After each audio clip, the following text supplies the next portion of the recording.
And the controller of budget actually stated publicly, and this is information that you have, that 2.2 billion has been spent in the office of the president and State House between July and September. If you do that calculation, it means that we spend in that office 23 million per day. Oh my God. And 1 million per hour. That cannot be sustainable. The other day I was reading of somebody threatening Kenyans not to go to court. Kenyans have the right to go to court. And leaders should, political leaders, I wish they were hearing me, should never threaten Kenyans. They are there because we voted.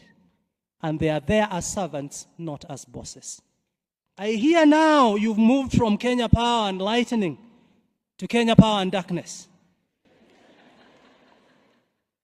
And I even hear now you want to spend billions of shillings to unbundle the power lines. This is corruption after corruption after corruption in a government that looked very Christian. And I remember I told them not to hide in Christianity. Christianity is being men and women of integrity. You cannot use Christ to come to power, and then when you get there, you become a corrupt leader. What even saddens me now is when I hear the voice of the church being silenced. Unfortunately, the church seems to be in bed with the government. They can't challenge the government. They have become recipients of government appointments and recognitions. And that is dangerous. So corruption, if you're not careful, will permeate every part of the church. The context in Kenya is becoming even sadder with the weakening of the opposition.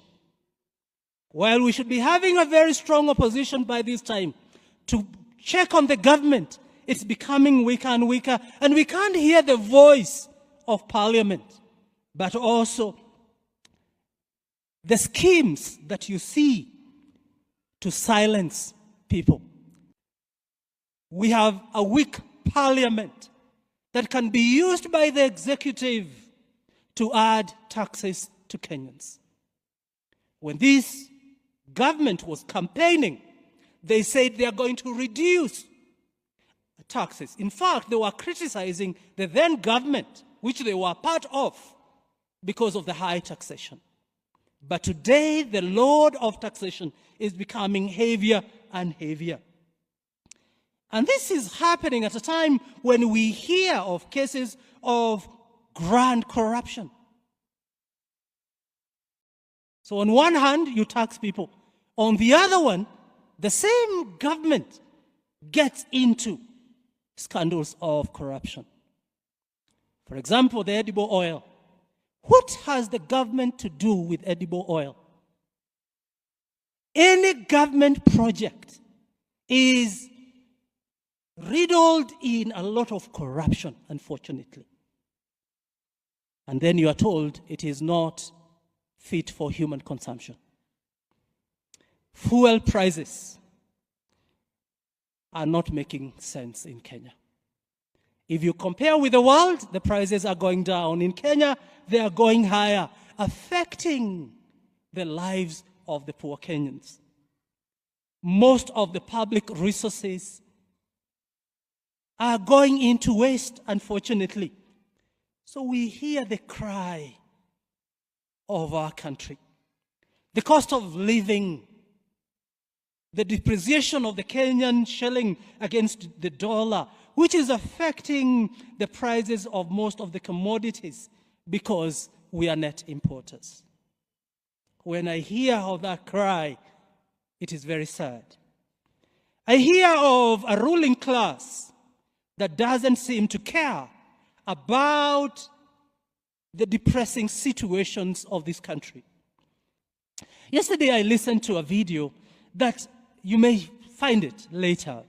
And this is the former Chief Justice Maraga. He's speaking in his church, and he's talking about the young people being champions of integrity. Champions of integrity. And so he gets into a place and he asks, what is your price?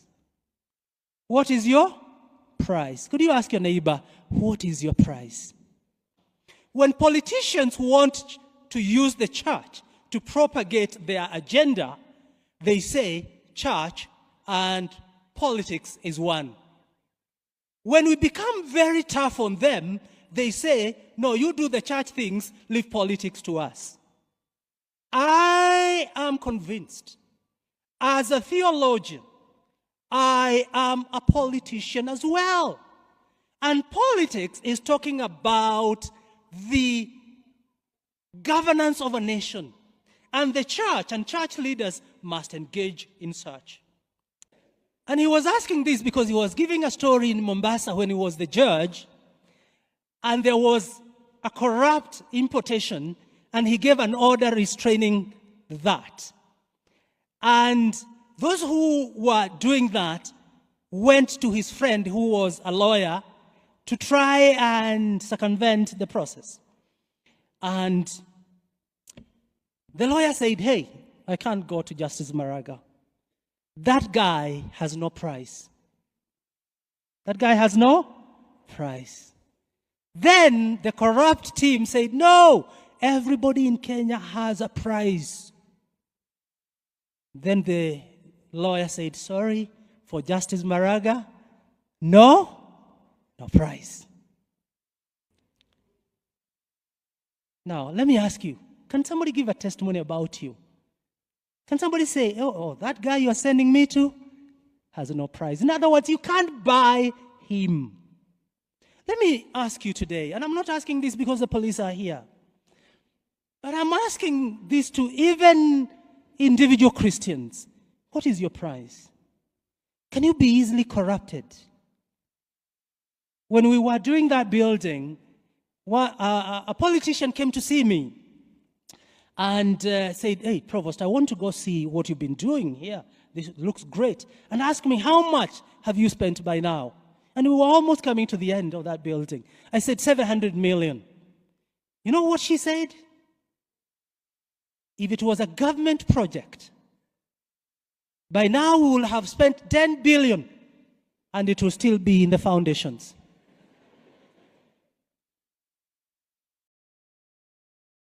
As your provost then, I used to tell you, I'll never allow corruption here. So I wasn't just challenging the government. I was challenging myself as a believer, as a minister of the gospel, but also as a leader, because you can't challenge others when you can't challenge yourself. This cathedral has been known as a place of agitation.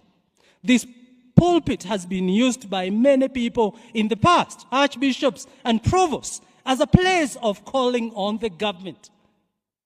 And that is the role that the church must engage. And this church is very central to that. The people of Israel needed a redeemer. Kenya needs redemption as well. And this is so appropriate as we come to Christmas to think about redemption, because it's a biblical theme that is important even in our current context. Redemption is a strong movement. In the liberation movement, even in reggae music, redemption is a strong theme. You're wondering, does the former provost listen to reggae? I love reggae, because reggae talks about the very things that affect people. I listen to reggae. I love the themes within reggae because it's about setting free of people, and it's a strong biblical concept. Nowadays, many churches don't like preaching about Isaiah 53 because it's a weak way of presenting Christ. And modern Christianity doesn't like the idea of the suffering servant. We want to have glory without the cross. We want to have the trophy without participating in the race. And we want the profit before the investment. Many churches now want to make people feel good as they leave their